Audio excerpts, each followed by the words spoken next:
Avez-vous demandé à Dieu de fortifier votre esprit? Luc 1:20.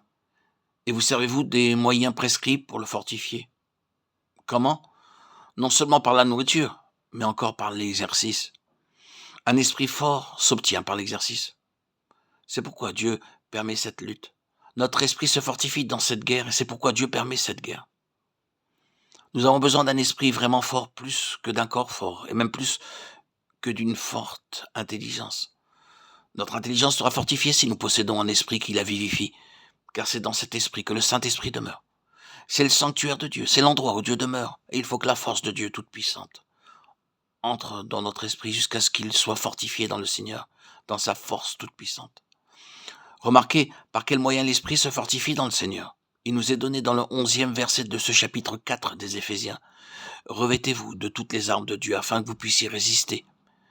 Littéralement, vous tenir debout contre les embûches du diable.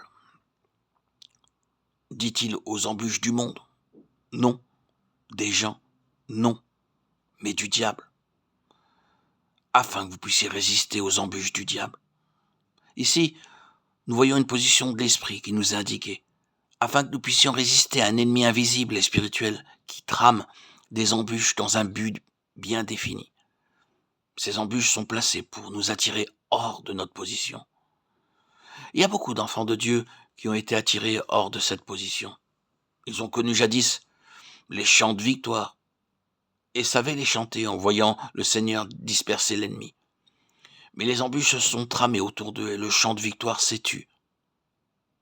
Ces ruses de l'ennemi ont attiré des nuages autour de vous et ont exagéré à vos yeux toute espèce de choses, ont mis toute espèce d'images dans vos imaginations, tramé toutes sortes de pièges pour vous faire sortir de cette position victorieuse.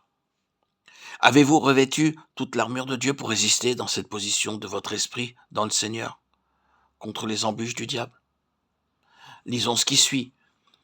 Éphésiens 6:12. Car ce n'est pas contre la chair et le sang que nous avons à combattre.